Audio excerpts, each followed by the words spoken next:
I'd like to call the meeting to order. Yeah.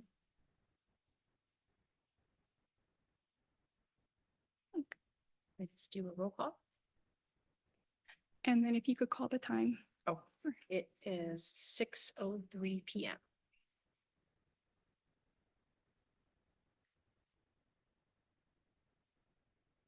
Do I just say their names? And then Brian, Present. Carl, Here. Dawn, Jennifer, Present. Roger, Here. and Tina emailed that she would be absent today. We have Jill. Here. Sarah Present. and Jacqueline. And off to the side, I have Steve here as a guest, and online we do have a few guests. If any of our attendees online would like to state anything during our guest business, please raise your hand.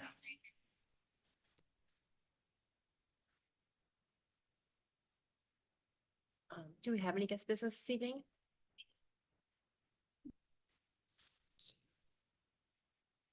No hand is raised. We can go ahead. No guest business this evening. We are up to our action items. Okay. Well, approve the minutes. Oh, yes. I need to call a motion to approve the minutes for January 12th, 2026. I'll make a motion to approve the January 12th minutes. Second. Minutes are approved.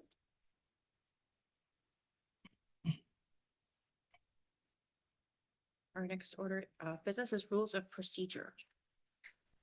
Thank you. So in your packet tonight, you'll have a rules of procedure. There are a couple red lines that staff has gone ahead and made. There is a couple additions that we realized after the packet went out, and I'll go over those. But the rules of procedure govern your meetings. They govern the roles and responsibilities, and from time to time, it's necessary to update them. We have had in the past an expansion of the board to 9 members. We're back down to 7 members, so we need to take care of just housekeeping issues. But the changes proposed by the staff include modernizing the language, updating the authorities and duties to comply with the code, and then also adding verbiage about the anticipated adoption of the PROS plan. So the additions that were noted after have to do with the election of officers. So the officers in the past have been able to be removed by the board. The council has adopted new procedures. So if there was an officer of the board that needed to be removed, you could unanimously vote and forward that to the city council for their consideration and their adoption or rejection of it. So that language has been added that you won't see redlined in your packet, but it will be under the portion page 2, election of officers. And I just want to read exactly how that will be since it's not in your packet. The suggesting wording is to remove. Any officer may be removed at any time by a majority vote of the Parks Board. And that will be replaced by a recommendation to remove an officer may be made to City Council by majority vote of the Park Board. So with that, if any of the park board members have any additional edits they would like to have considered, then you would bring that forward now. And then at the conclusion of those deliberations, you would deliberate and then adopt or reject the rules of procedure. I think Member Goslin had her hand up as a question or comment. Thank you. The updates and the edits look great. I only have a couple of minor suggestions for edits. On the beginning of the second page, bullet point 7, just to be consistent with the rest of the language, I suggest to write to assist because all of the other bullet points have to and then a verb. And then And that's, I'm sorry, can I get that page number again? on Got The it. second page in bullet point number 7, it says assist Mhm. in development, so I suggest to say to assist. Thank you. And then a little bit later on, under the election of officers, I think it was, the word board was crossed out, but I think it should remain. So the officers of the park board shall consist. Thank you. Yeah. Yes, that's correct. And I did have that down in my notes Okay. here. Apologize for that. Aye. And then one last minor edit for the Parks, Recreation and Open Space Plan. So the PROS, I think that acronym can come right after those words before the word plan. And that's under, in the paragraph recommendations. 1, 2, 3, 4th line in the paragraph under recommendations. Yeah, so it says Parks, Thank you. Recreation and Open Yeah. Space Plan. So PROS before the word plan. And thank you again for the edits. They look great, I think. Thank you. Right. Roger, did you have a question or I just had a comment? comment for Dawn that it's her first time, I think, doing it and don't have to worry because all the years I've been out, they've never kicked someone off the Parks Board. That's good to know. I feel a little better now. Thank you. Thanks, Roger. But there's no other. Carl, did you have any suggestions? Not right now. Thank you. Does anybody have any other changes?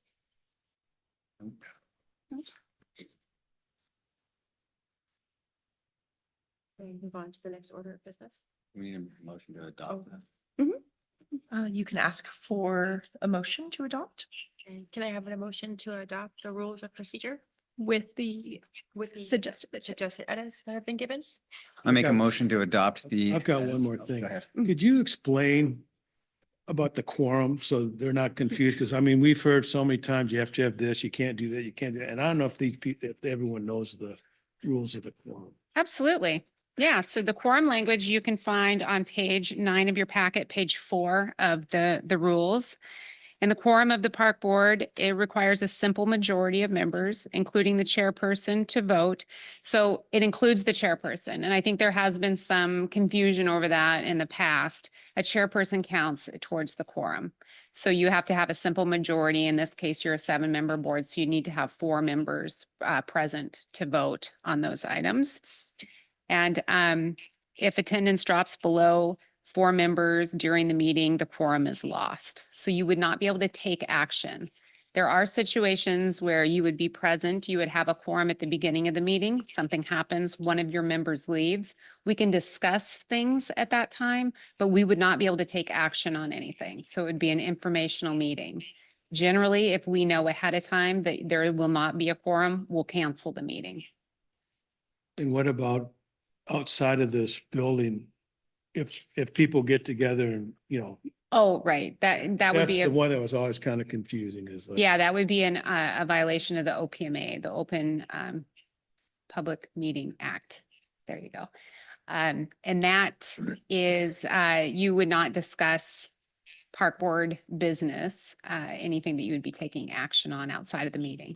And that should be covered in your entry training. If you have any questions about that, though, I'd be happy to get you, either try to answer your question or get you in touch with our clerks so that they can answer the question for you. Thank you. Thanks. And typically, if we know a group of you are going to get together, like our open houses, we do make sure that we notify the public. So it becomes known that you guys would be, and there could be a quorum of more than half of the board showing up for that event. But we do have to post that in multiple locations if we know that's going to be happening ahead of time. So.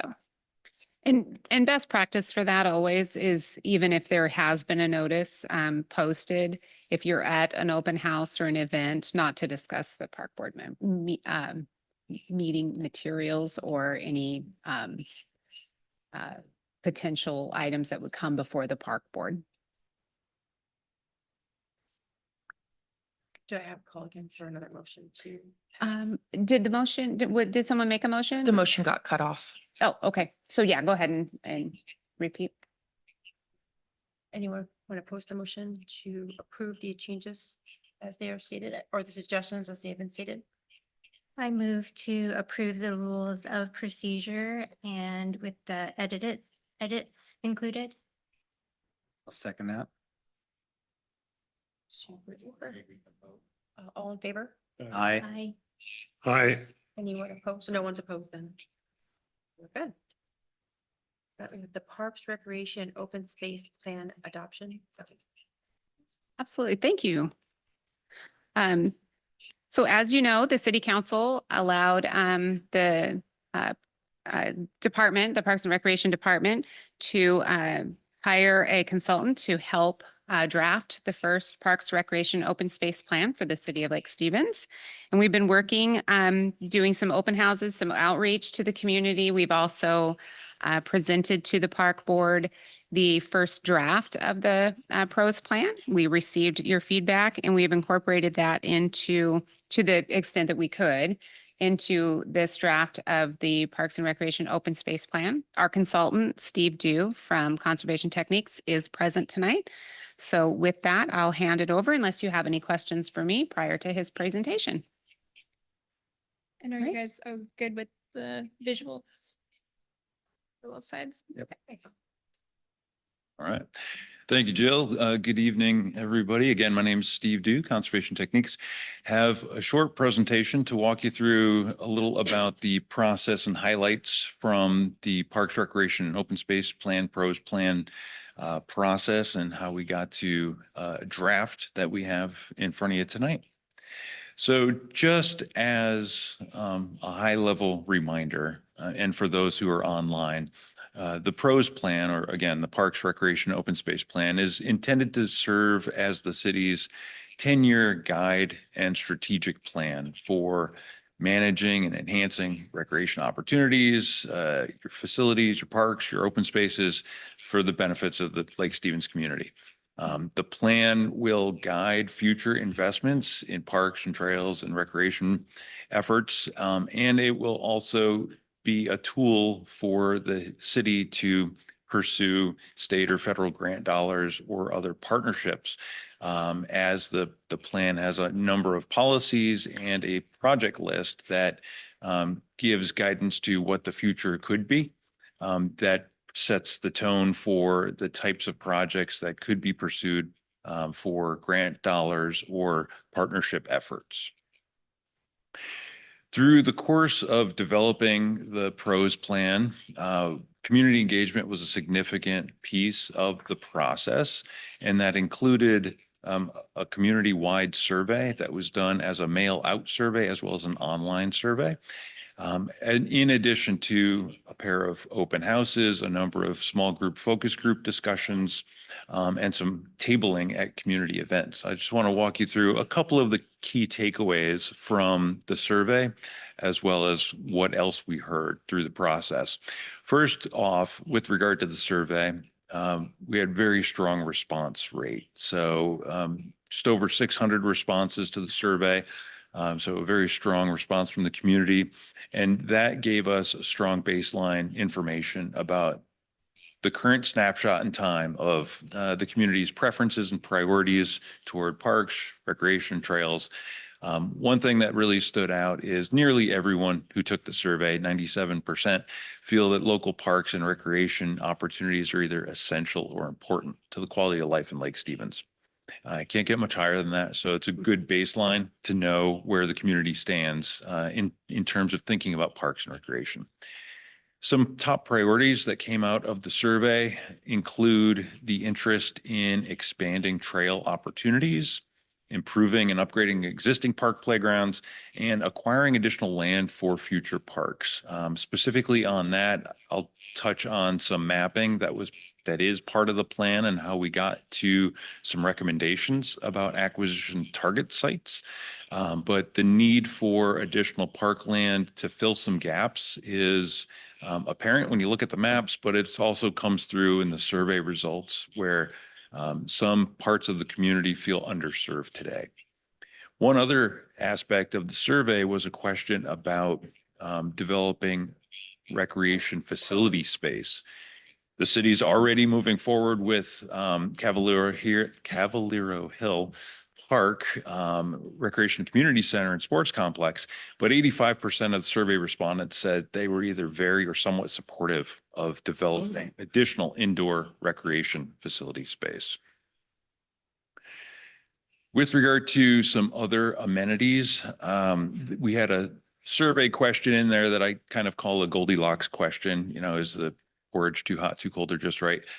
In this case, we listed out a series of different types of amenities and asked whether the city had more than enough, not enough, or just the right amount.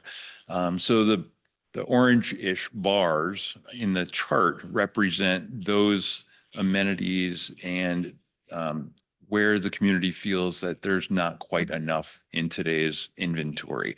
So again, consistent with prior question about trail access, walking and biking trails came out as a very top need or a very strong need, followed fairly closely by a number of things, including sport courts, community events, and picnic areas.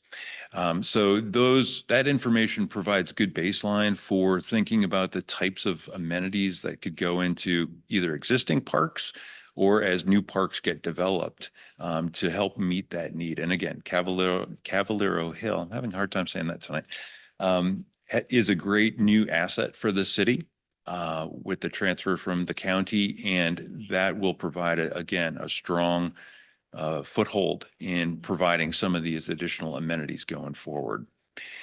Some other facets from the community survey suggest that people are leaving Lake Stevens to go to do recreation elsewhere for a couple of reasons. One, there's interest in walking, hiking, and biking trails, so they're going elsewhere for those, as well as recreation activities and indoor recreation. So again, the notion of advancing a new recreation community center and providing recreation programming will help keep the local community in Lake Stevens going forward.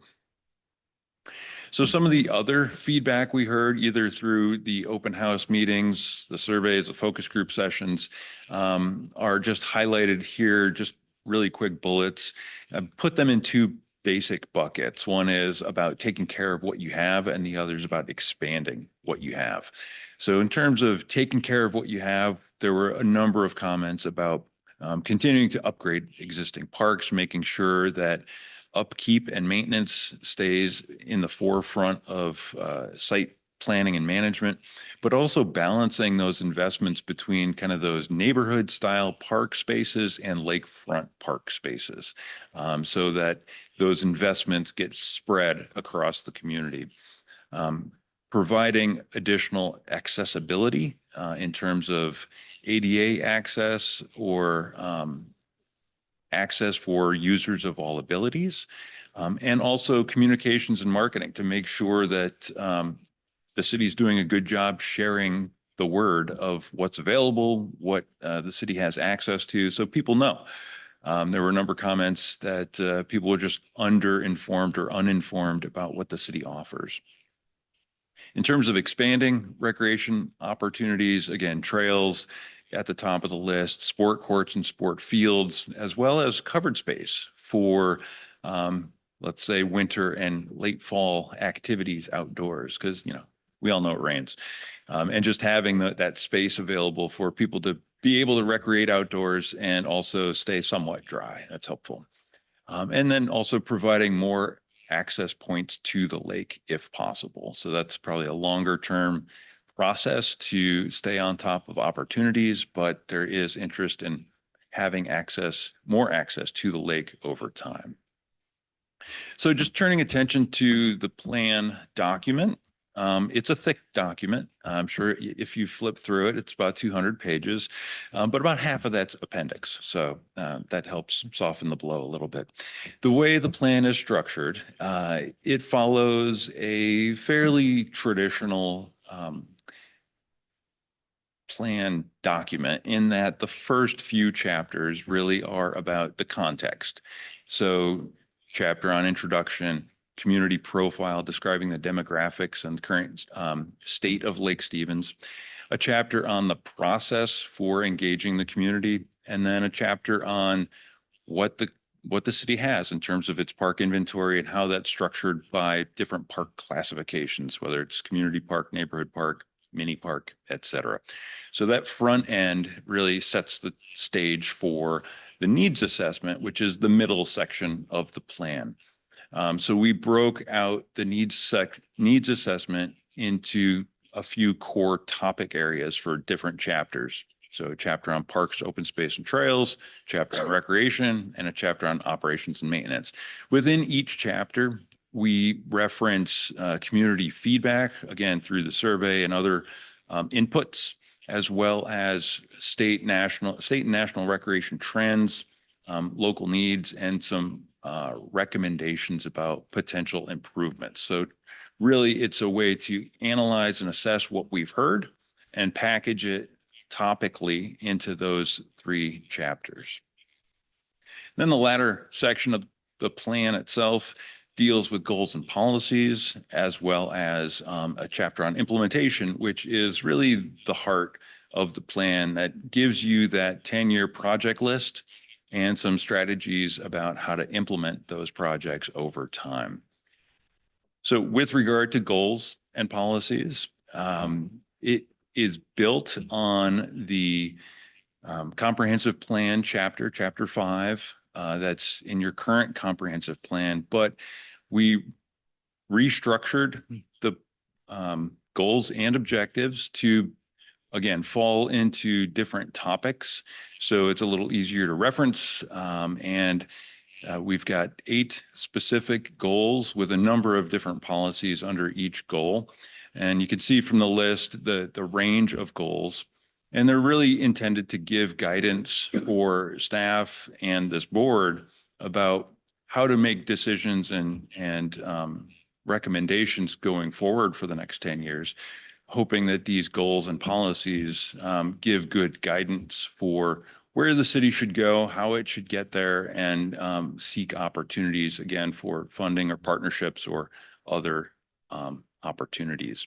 So the range of goals covers things from diversifying your recreation experiences, so providing more things effectively, being strategic about investments and acquisitions, paying attention to design and maintenance, and that also includes accessibility and ADA enhancements.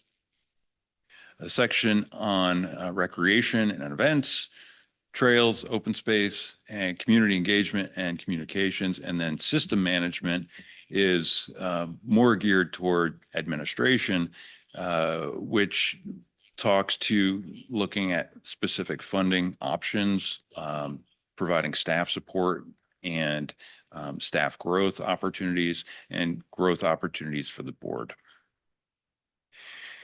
I mentioned earlier a series of maps. So in the PROS plan, we have a number of maps, and each really build on the idea of trying to understand who has access or available access to the different types of parks or amenities that the city offers. We call these travel shed maps, and effectively we take a look at the overall city and the different parks and the different types of amenities within those parks. And we put pins on a map to say, here's a legitimate entry point to a park.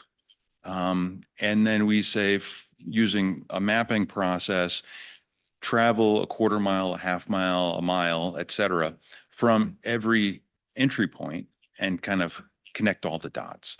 So what we have is a series of heat maps that show in different tones those areas that are within a quarter mile, the darker pink, half mile, lighter pink, and a mile, even a lighter pink in terms of shades. And it gives you a clean representation of the parts of the city that have access to different types of parks or park amenities. So, for example, if we layer on community parks, neighborhood parks, and mini parks as classifications and say who's within a 1 mile radius of any of those park types. What it helps show is those white areas which represent gaps. So the people who are living in those areas that are shaded or not shaded in pink but are white are areas where they have to travel more than a mile or half mile to get to a park. So it helps inform some targeting for potential future acquisitions. And that's the intent of this particular map. So it's a way to help give guidance to staff to really start zooming in on different parts of the city where there's a slight deficiency in park space based on, this notion of travel. And then as the city fills in these spaces over time, more of the map gets colored in pink. And just as a side note, the plan document has these series of travel shed maps, again, for each park type, again, classification of community park, neighborhood park, mini park, but also for a number of different park amenities. So we have travel sheds for playgrounds. We have travel sheds for sport courts and fields, different kinds of fields, skate park, et cetera, and lake access. So you can get a sense by just flipping through the map, the areas of town where people have to go farther to recreate than some others. So I just wanted to call attention to that. Question? Yeah, that last section you had, what are all these little A, B, C, D, F, G? Thank you. Those represent recommendations for acquisition targets. So, and they're labeled to align with the project list that's in the implementation chapter. Yeah, it's all the white areas. Yes, exactly. Exactly. Did you say that's a priority list for A, B, C, D or no? The list is not ranked in priority, but they're just simply labeled so we can relate them back to a project list. And what did you say the blues were? The blues are schools, Schools. school properties. Yeah. So transitioning then to the capital improvement plan or the project list. There is an 11/17 version of a long list of projects in the plan. And just before I get into what's in that list, I want to just reiterate that the project list in the plan is a set of recommendations. It's a 10-year planning tool.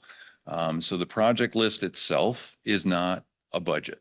It is a tool for staff and this board to have a conversation with city council over the next several cycles to say what sorts of projects should get moved into a budget to get funded.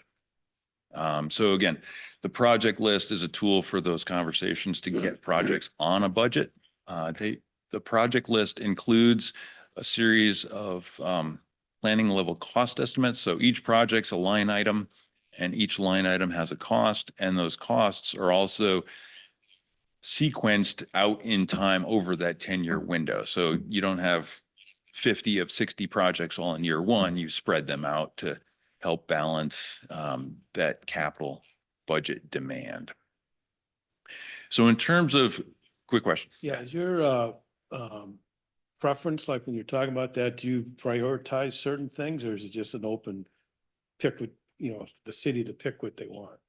Great question. And the way that the projects are currently structured in terms of how they're sequenced is twofold. One, it builds on existing capital planning. So we carry forward what you already have to keep that in alignment.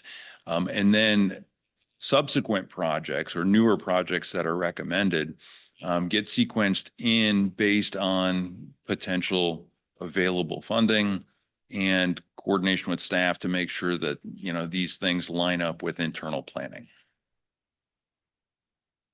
So in terms of the types of projects that are in there, again, I broke them out in category here. In all, the full project list represents about $54 million in today's dollars, but we've also added inflation escalation because over a 10-year window, today's dollars won't really get you as much in the future.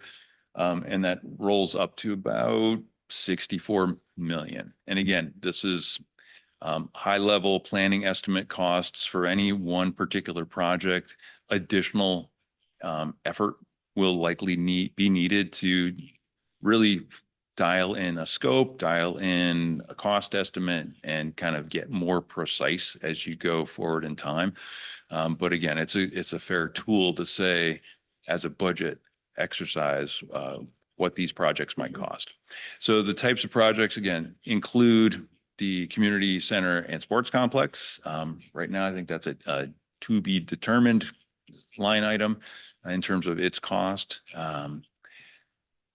Park system enhancements include things like adding additional amenities such as more picnic shelters, a formal splash pad, maybe a pump track or bike skills area, and then also pier and dock upgrades over time. Enhancements also include the various phases of the Bayview Trail, as well as ongoing enhancements for making sure that the city provides ADA accessibility across its park system, and also provides for additional wayfinding and signage and communications material so folks know what's where and how to get to it. In terms of system expansion, the idea there is, again, referring back to the maps, looking to do some park acquisitions to fill some of those gaps, those white areas on the map, and looking for opportunities to secure easements or acquisitions for additional trail connections. So all of that, again, bundles up to about a $50+ million estimate at today's dollars. And that kind of walks you through the heart of the new pros plan update. In terms of next steps, following tonight's session, planning commission session is scheduled for next week, and a city council session likely on April 7th at this point. And then it will be submitted to the Recreation and Conservation Office, the RCO, which is the state office that gives out the money for recreation programs. And they'd like to have these plans approved and adopted. With that, I'll turn it back to Jill if you want to add anything, if I missed anything, or have other direction from the board. Thank you, Steve. I think you covered it really well. That gave a nice overview of the document. Does any of the board have any questions? Oh, yeah, real quick one. That 97% response, is that a high response for what you do? Or is it like, is the average like 75, 80? Is it, because it's so high, it's just kind of. It's not common to be that high. More often than not for the surveys we do, and we work all across the West Coast, high 80s, low 90s is common. Above 95 is more uncommon. I think our community definitely is interested in parks and finds them important. Yeah. So before you tonight is the draft with the edits in place. There will be there might be some pictures added. We have to get comments still. SEPA is going to go out. I think SEPA was posted today for the plan. We may get some comments through there. But tonight, looking for the park board to adopt or approve the plan to be forwarded on to the city council. Planning Commission originally was going to see the document next week. However, because the docketing process for the comprehensive plan is going to take place in a little different timeline, they're going to adopt this pros plan into the comprehensive plan in kind of a modified like executive summary, and then reference the pros plan through the comprehensive plan. But that timeline is not going to line up with our timeline. So we will be going to Planning Commission later when they are going to be adopting it into theirs. But you guys are the first to and the approval process. So in regards to the slide, I found that out late last week. So we just need to make a motion to approve it to move forward to the council for further. And then the council will adopt it by resolution at their meeting. We are estimating it would be April 7th. So we are under a timeline with RCO. RCO has granted an extension to their process. I think they wanted it, is it March 1st or is it April 1st?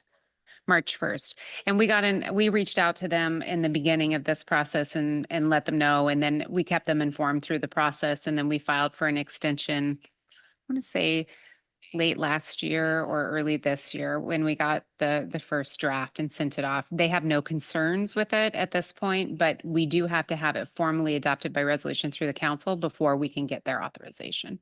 So then they're the last ones to review it.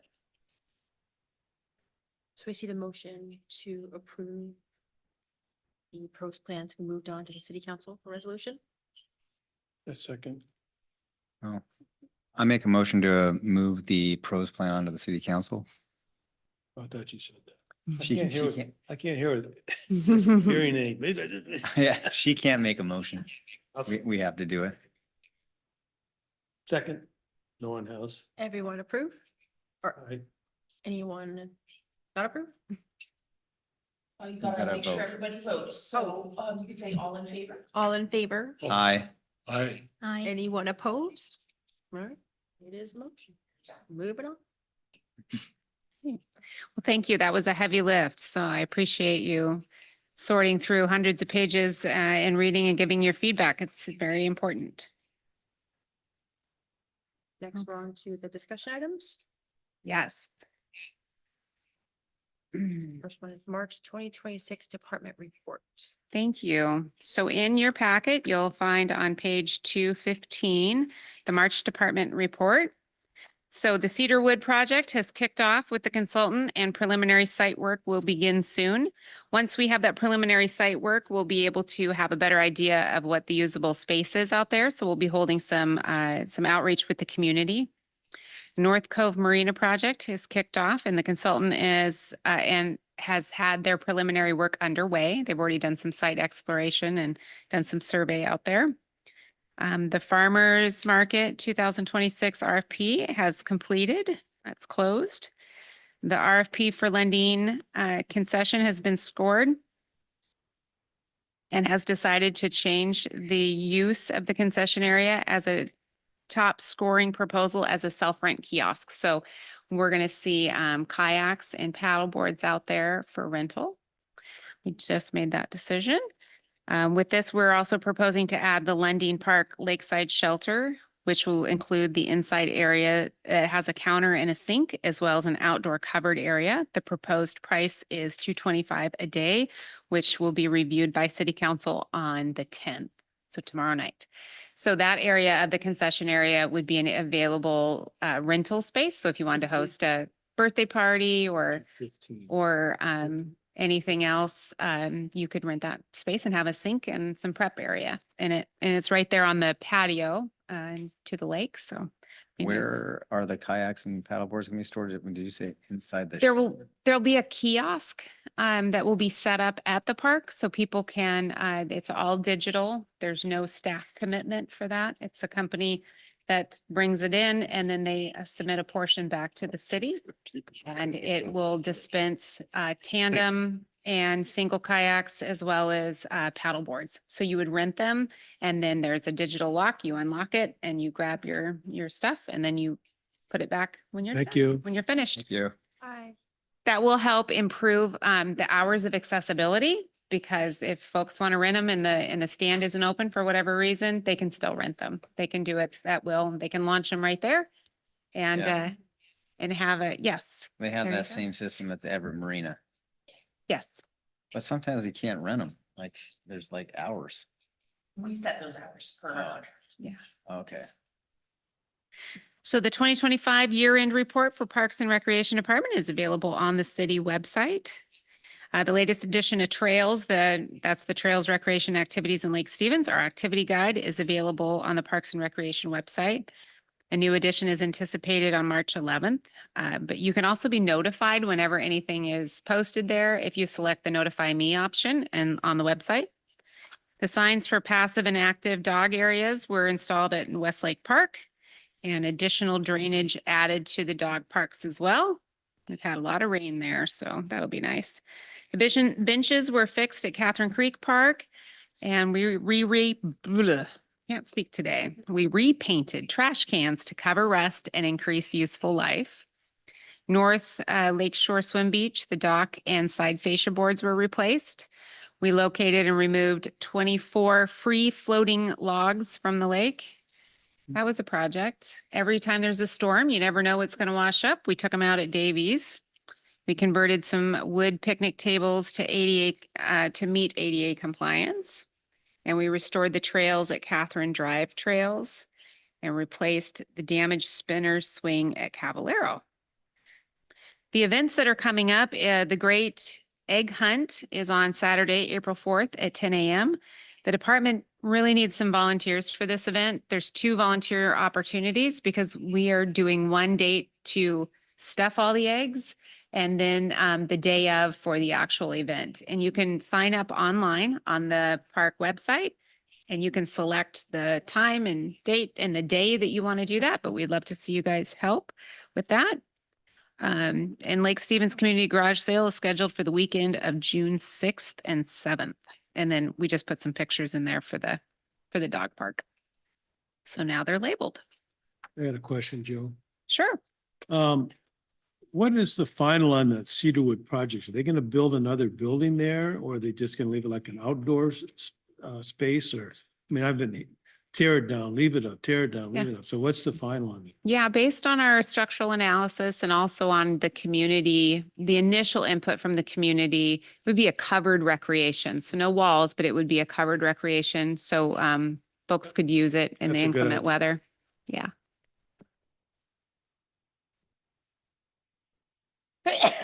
Excuse me. Apologize. And then the year-end report is attached there for you as well.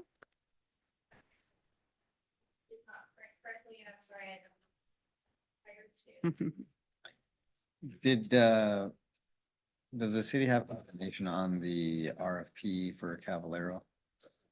Anything been- It hasn't been announced publicly yet, so by our next meeting, you'll have information and I'll probably email you when it's going to council for award. Okay, oh, it's that close. Next meeting? No, not the next meeting. Sorry. I will email you for the next Parks Board meeting, which is still 2 months away. So once it advances to council, I don't yet have a firm meeting to council. Okay, thank you. I'll tell you that. Exciting. Yeah. Oh, excuse me. Thought I was going to sneeze again. I think I'm good.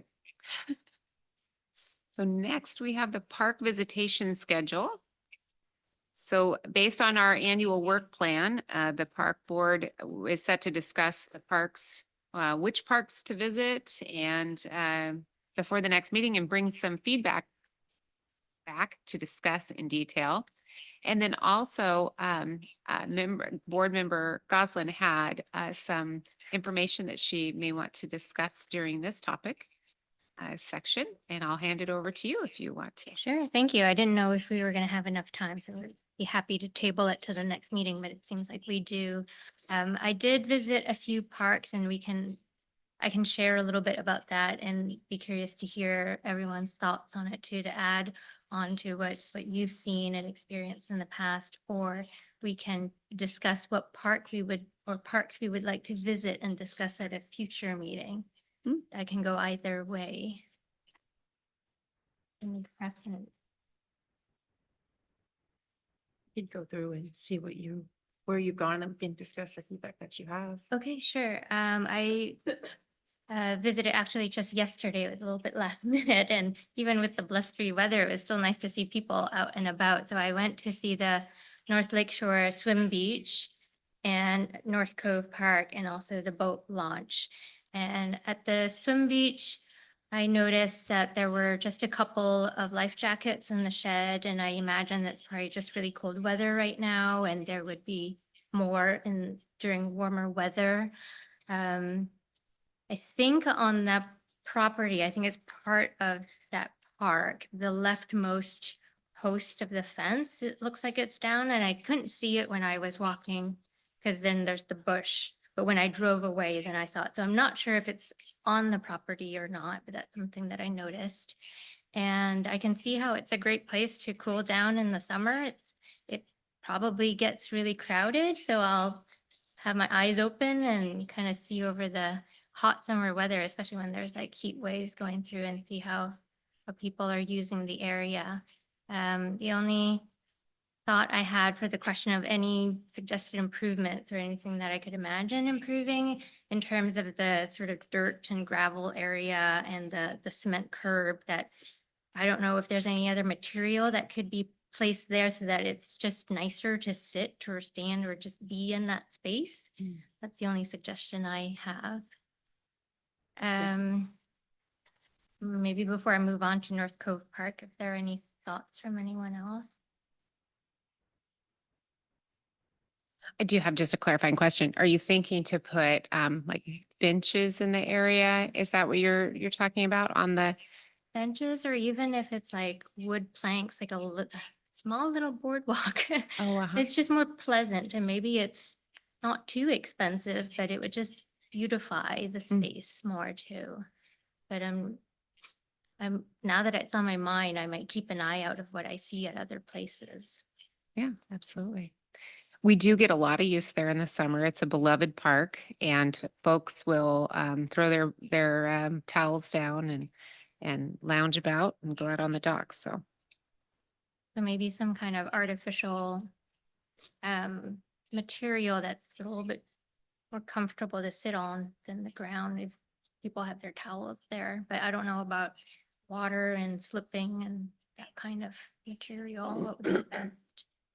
Why don't you use And the- maintaining for a long time too, weathering. why don't you use a 24-foot log you found and split it in half and make a long Right. little benches in it. Very natural. yeah, and Driftwood. Fresh from the lake. there you go. Thank you. Thanks. Yeah, for North Cove Park and the boat launch, I actually don't have much to say. It's so well kept. I walked around, it was windy and rainy, but there were still some people walking around. I don't use the boat launch. I did many years ago in a different place, but I don't here, so I don't have any suggestions of improving, but saw somebody coming off the lake with off of their Sea-Doo. I'm like, good for you for going in this weather. So it looks like it's well used, and just even looking at Google reviews online, looks like people appreciate the space too. It's great. Thank you. I have one question. At North Cove, excuse me, how the fencing is where if you're coming from the top of the parking lot and then you kind of make your way down. Is there any signage that says don't climb on the fence, or there was a kid climbing on the fence with a broken arm? I was. Oh. Oh, And it's right over here in North Cove. you mean in this ramp as you're Yeah. coming down? Yeah, and they're messing on it. And also like on the other side, there's like a fence there. Mm-hmm. They're like climbing on the other side of the fence to kind of cut down Mm-hmm. as opposed to going around. Is there any sense of climb on that? Or is that, I mean, I know it sounds intuitive. The problem with signage is what I refer to as sign litter in the field, which means everywhere you look, all of a sudden there's a sign, a sign, a sign, a sign. And so we really try to decide what are enforceable rules that are like legal in real safety items versus more what should be addressed by social behaviors. So we do not have in any of our parks any signs I can think of other than on artwork that says do not climb. And we commonly see in the summer people kind of walking on the eco blocks. We always look at, will a sign stop them? And is it something that we want the police officers to enforce? And in this case, I would say that I wouldn't recommend on every fence putting that sign. More, I think it's each parent's appetite on, do they want their children up in those risky situations, especially with concrete around it? Yes. My fault. Absolutely, Yes. yes. Okay, thank you. Absolutely. Sorry, I forgot. I did have one question. For the bathrooms, are they open 24/7 or certain hours? When I went yesterday at around 4:30, it was locked. So I was kind of surprised that at that time it would be locked, but at the boat launch, it wasn't locked. Are you saying the ones down by the playground were locked at 4:30? Mhm. I will have staff look at those times tomorrow. Okay. Likely with the time change, Mm, it might need to be addressed. Also, every time we have a power outage, they do have to go and check it okay. and make sure that it didn't kind of reset its clock. So with those two things, one of them could have occurred. All of our restrooms that are auto locking should be open and closed with the light. Mm, okay. And that really is about not sunset, but actual dusk. So when from here to there, I'm seeing shapes and figures instead of a clearly defined person, like in the light we have right now, that's the difference. And so different ones we have to set manually, or they have automatic systems that adjust their time. Okay. But those ones should have been open. So thank you for letting us know. We'll get a report. And they would be open with like cloudy weather as well. It can detect that there's still light. Okay. Yeah. It Yeah. might have been daylight savings too that threw them off. Well, North Cove is a smart system, so it should Mm. automatically be adjusting for it. Could have been, but I'm thinking maybe more of a power glitch or a power outage where the oversight hadn't gone and checked that. Take a look. Which a couple weeks ago, we had a big one down in this area here due to an accident. So it may have reset there and Mm. was not caught. So Well, if there isn't any other questions on the park visitation, or did you guys want to discuss which parks maybe to see, to go out and see? And is the idea that you would divide and conquer? Or is it, Yeah, did you have I'm, a different? This was discussed with the work program. So the conversation we had Mhm. during the work program was that instead of having each member go and visit Mhm. each park again, anybody who hasn't visited all parks should still make that a goal. However, as a group, you talked about making a schedule for specific parks that you would want to talk about as a group. And then between our meetings, having everybody go and visit those specific parks to bring the topic back. At least that's my memory from your discussion on the work plan. Mhm. my memory was I'll keep going to the different parks until I visit all of them and maybe revisit some of them where I feel like I could have a different experience if it's like there's more people or different season, and happy to discuss like we did today and just hear everyone else's thoughts because they may have visited in other years already too. So don't necessarily have to create a schedule, but I'd be happy to hear if anybody would like to, just for like by the time of the next meeting. My suggestion is maybe the Catherine Drive Trail, because I still haven't found it yet. So I might have to email Jacqueline to find out exactly where on the map do I access it. And I could maybe share some photos of what I saw and what I think it might be, but I'm not sure how to access it. That one's like right by that wooden bridge. It is, and then I think I see a sign that says like, do not enter, but I think that's where I'm supposed to go. So I think hard I'm to in the wrong place, so. You have to I go think- into the neighborhood and then there's two access points, Okay, one from the road and then one inside the neighborhood. we can get you a GIS like overview where it'll show entrance. Okay. So yeah, super. we can do that. Yeah. So are you guys in agreement with her suggestion of Catherine Creek being on next month's agenda for discussion of park Or not location? Catherine Creek. Or, I'm sorry, Catherine Catherine Drive. Drive Trail. Yeah. Is there another one that you guys would like to add? Do two? Or, I think we can try my opinion would be the Bayview Trail. That's easy to find. I haven't done that one yet either, It's nice. okay. amazingly. And it's just nice to go when it's sunny and just walk. And it goes by pretty fast. We could do, Roger, it looked like you had your hand up or wanted to speak. You're good? Okay. So I did have one other note. Did you want to, was it Catherine Drive Trails? And that was it for next? And time? Bayview Trail. And Bayview Trail, perfect. Mhm. And Bayview Trail is not one on the list of 20 to visit, but we can still visit and discuss? Is- or- No, it's on here. Is, Is it? I It- was scrolling through the list while we were talking about it. It might have been called 20th Ball Field if it didn't get updated. Otherwise, Westlake Park is the start of the Bayview Trail. Okay. Yeah, so Westlake Park and Bayview are essentially the same thing at this point. and what I can do is update and resend an updated Yeah. PDF to you guys with the list of all the names, if that helps. Okay. Is that Bayview Trail moving along or is it still kind of stuck in? It is moving along. The next the next phase of it should be bid out very soon. So that'll be starting in. Gonna be a nice. Yeah, yeah. And then the planning for the next phase, which starts on 8th and goes to 204, is underway right now. We're at approximately a 60% design right now. In we're at phase 0. Phase 0 is what got built last year. Phase 1. Well, then there's 0.5. So Right. it's very confusing, but Is because 0.5 to like where the Hagen is? no, 0.5 is from 12th Street to 8th Street. And that's that next section that's going out to bid in the next month or so. That is 0.5. And then phase 1 is from 8th Street to Highway 204. And that is what's under a 60% planning design right now. And that's the one that would go right under the power lines by Hagen there to 204. Correct. Okay. Yep, exactly. Is anyone planning on attending the North Cove Marina open house? Yes.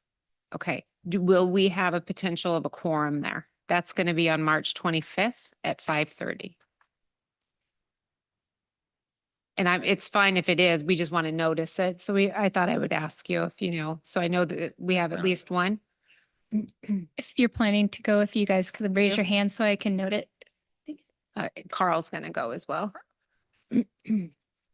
So it looks like 2. So we'll check in. Yeah, no worries. And we'll check in with Tina and see if she's planning on attending. I had a question on this. Okay. So there's potential. I would go ahead and notice. Mhm. And maybe, yeah, we can touch base on it. I'm sorry. Go ahead. I had a question on this vandalism chart. Reading it, is it like, so if I'm looking at this, we saw 0 vandalism work orders in 2024 and then 2024 and 2025? In Is that- 2024, we weren't quite fully utilizing the units, and so we didn't have any work orders created for graffiti. In hindsight, in looking at these, we could have combined the graffiti removed with the graffiti work orders, essentially. What about the vandalism work orders? I just see 1 bar for that. Yes, so 2024, we have a system called VWorks, which is our ticketing system. In 2024, Parks was not using that consistently. We didn't adopt it until about mid-year, whereas Public Works had started using it. But because of the request of council that we compared all of our data from 2024 to 2025, we went ahead and reported it that way. We had other systems to track it, it just wasn't reflected right here in the actual work order system where this data was pulled from. Okay, so it looks like graffiti went up in 2025, but like damage repaired went way down and police reports went down. Overall, vandalism was believed to have decreased in 2025. We had a lot less public complaints when it came to North Cove and the after-school usage and throughout the summer. Now, vandalism is still occurring, but I will strongly tell you that these vandalism numbers are not accurate for the actual work performed. More, our staff needs to daily, every time they even use 1 graffiti wipe to remove a small thing, are supposed to stop and create that work order. And so if that's not happening, it's not reflecting the data. We've been talking to our team very strongly through 2025 of using the program. So 2024 existed, but it was really only what the park supervisor put into the system or that the public reported. And then in 2025, it started being staff needs to start tracking this and putting it in the system. And so still today, we are in the adjustment period of making sure that happens on a daily basis. And they discuss it now. We believe that our 2026 data will be much more accurate. Okay, and is there any like, anything the city does to like try to prevent graffiti or deter it? We have protective coating in many of our locations, which means it's much easier to remove. There's a lot of instances, when we did get heavy graffiti on the inside of the boat launch restroom, where we would stop trying to remove it and we would just repaint straight over it with the core color. Since we've installed those locking handles here this last year, the amount of vandalism inside of these North Cove restrooms by the boat launch has decreased. So one of the things we did to deter vandalism and graffiti was make sure all of our restrooms have locks on them and that they're locked during dark hours. That is happening. From there, we really made adjustments on ensuring that we have commercial grade products and that we're using vandal resistant materials when possible. But past that, there's not, unless we're directly catching somebody doing the vandalism and graffiti, or we have a parent going, hey, I recognize that tag and working with us. There's not much else that we can do to prevent it.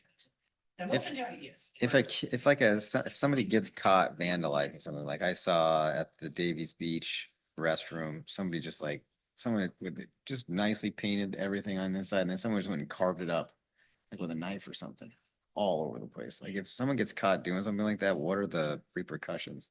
Do they get arrested, or is there any like? There's a lot of laws if they're under 18, and I would need to have the police department speak to that, but I know that it can be very difficult to hold a minor accountable, and often that just does involve talking to parents and trying to correct it socially. But there are fines and things that can be done to recoup, especially when somebody's over 18. Yeah, or if they could fine the parents. We did have a really good success story of vandalism that took place, where the parent went ahead and reached out to us and had the son and a couple of the friends coming to volunteer to make it right. So that was a really great success. That's cool. Can we go back to which park you're talking about at Catherine? Are you talking about the crossings at Catherine Creek that you couldn't find? I just want to make sure. Catherine Drive Trails, I believe, is what she was referring to. Yeah. We did just complete our addressing project for everywhere that didn't have addresses. The park's website is updated. However, the park's app needs to be updated because GIS does that. And I've assigned that over to GIS and Don, and they're working together to update the action. I should make sure I go there. Yeah. And I've been to the other one. And when I update the PDF, I will make sure the new address that has been associated with it is also added to it. The trails didn't receive addresses, not all of them, so Catherine Drive Trails doesn't have. Okay. But we can send you a map showing where the entry points are. I can do the GIS entries. I'll just send it to the whole group. That way all of you guys have it and are notified of it. So I was looking on here, I was trying to figure out, making sure. I just see Catherine Creek Park and then crossings at Catherine Creek. I'm not sure. Are you on the parks app? I'm on the GIS. website. You gotta go through a neighborhood. Hmm? You gotta go through a neighborhood to get to. Mhm. Yeah, so we just recently redid our website, and so when you're on here, these are all of the major parks that you see. We then separated out the city-owned HOA and managed parks. However, the actual trails is a whole nother project, so that's our next step, is where all of our park trails now have GIS information from walking the trails and actually collecting it. We have it overlaid into our GIS layer, and right now staff are working on making that public so everybody can see it. But individual trails are not talked about. What you'll see on the HOA managed trails or HOA managed parks, for instance, is you'll see Reserve 10th Street and Reserve 4th Street. But then in our amenity list, we have the reserved trails that we're in charge of. The parks are up to the HOAs, but the trails have been maintained by parks. Mhm. And I don't know that we specifically carved that out as a piece. We haven't been actively promoting our trails to the public, so that's our next one, and we can certainly provide you with those preliminary maps that haven't been published yet to help you guys get to all of those. I just make sure I was going. Yeah, one of the entry points for the Catherine Drive Trail, for instance, is when you're on Catherine Drive, if you turn on 35th Place Northeast. Hmm. You just find parking in, on the street side, so the cul-de-sac area. And then, you literally just walk on the trail. There's no signs telling you there's a trail there. So that is what we're aiming to do in 2026.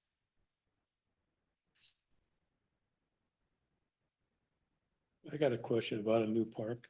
How did that new park on 79th, between 79th and 91st? I walk there all the time, and I walked there the other day, and there's these two big signs, Lake Stevens Parks, and it's just a small, it's probably not even a half acre.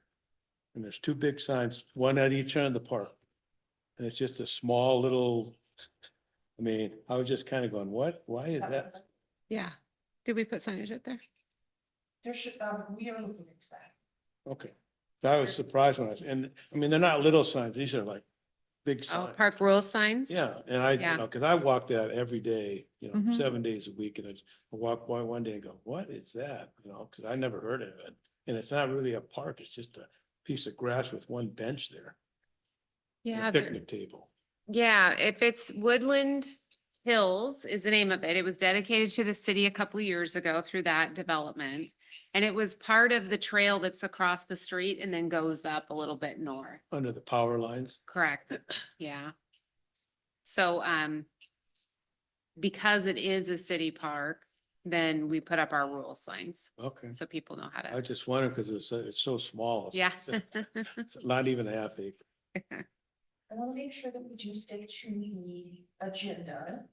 Does anybody have anything else on the park visitations, or are we on the board reports? Do you guys want to go around and then bring reports? I have nothing to report. What's that? I have nothing to report. Okay. I talked with Jill about the potential for the pump track location, Westlake Park, and I will be meeting with Brian Remus on the, Rotary, to discuss that. And I still need to go discuss with Brett, about the potential for that park off of 92, right next to the Centennial Trail there. Highway 92 and the Centennial Trail crossing. Next to Hartford Field. I still need to talk to him about seeing if he wants to, potentially sell it to the city or donate it or whatever. So that's still on my list. I haven't gotten out there yet. Nothing more to report other than the park visitations I did. Right. Board report? Yeah, I just want to tell you that I turned in my resignation to the Parks Board, and today is my last meeting. And I hope you guys continue with the success that we've started, years ago, at least 20 years. Carl knows what we've been through with no parks and to all the parks we have now. It's a very successful story. And you just guys have to keep carrying on and see it through the end. But it's great work with everybody. Well, thank you for all of your years of service, Roger. It's Mhm. sad to hear you're resigning. Yeah. well, You guys, you need new blood. Well, Roger has been on the park board for 25 years. Wow. So, when he let us know last week, we absolutely wish him well, but he will absolutely be missed. And he was here before most of the parks that you see today. Except for Carl. Yep, Carl beat him out, but, Yeah. but yeah, you've been here before a lot of them that were done. And I think our city, that was prior to all the annexations. So our city population was about 6,000, I think, when you came on the board. And when we started, We used to have 2 meetings a month. Yeah, And then it just kept going, and because there was so much to do, but we didn't have any park space, so it was like designing signs and trying to Yes. get this and doing that, so. But it was a fun journey. I mean, it was very interesting and I learned a lot, and, I think I put my 2 cents into a lot of things, and so I'm glad it's a successful system. That's a well, big we, legacy for 25 years to Yeah. be able to be proud of seeing all the stuff that you guys have been able to accomplish. That's awesome. We did a lot. we thank you Thanks for for your. helping making it better. Yeah, we do thank you for your service to our community, Roger. He's not getting off this easy. He'll be brought into council for a proper send off, but we wanted to, I'm glad you said something. I had it down to say if you didn't say it, but we do really have a lot of gratitude for you for all of the work that you've done, Roger, and Well, I've enjoyed every minute of it. good. I've been the devil advocate on a few items, but That's what someone's we gotta need. do it. That's what we need. Yeah. You gotta know what's going on and what you want to vote for. So absolutely. But it all works out. I mean, when Russ was working, running the Parks Board, him and I used to butt heads, and now we're good friends. Oh, And good. When I see him all the time, I'll see him outside of work or his work and, but I mean, it was just one of those things that you just grow together. Like it's a big family, so Yeah. it's fun. That's great. Well, we hope you enjoy some of your free time now and Well, I've had free time for 8 years now, so I'll make more free time. and we expect to see you at all the open houses. Okay. Well, I'll probably stop in every once in a while, to be a guest and just sit there and, go up to the microphone maybe. Please do. Well, thank you again. Do that. Does anyone have any upcoming agenda items? So this is a space for you, if you have something that you want brought back, this lets staff know that you have an interest, you want to hear this, and so we can get it on the agenda and get you complete, good information on it. I would like to know, on the North Cove Marina, Uh-huh. we're gonna be able to make like some sort of a large sign that will indicate that this is a public docking space or something similar to that. Like right out there. Yeah, like the Millspur sign, something that would be like, hey, North Cove. Oh, Marina. like an artistic sign. Yeah, Yeah. something like that indicates, because the current one just, it's really hard to know that, like, is that public? Can you actually use that as somebody's space? And because for years I'd go out on the lake and I'd be like, what is that? I don't know. I didn't know that I could dock my boat there. And when I found out I could, I was like, this is awesome. So just something that would like call attention to it and also beautify the and kind of like place mapping or naming the park, like North Cove or Mhm. something like that. I thought would be fun, or talk if we're planning on anything like that. Just curious. I think it's a great comment at the open house Cool. when we're Yeah. taking public comment. Anybody else? No. Great. I just say thank you one more time. Thank you, Roger. Roger. So it's all on your shoulders now.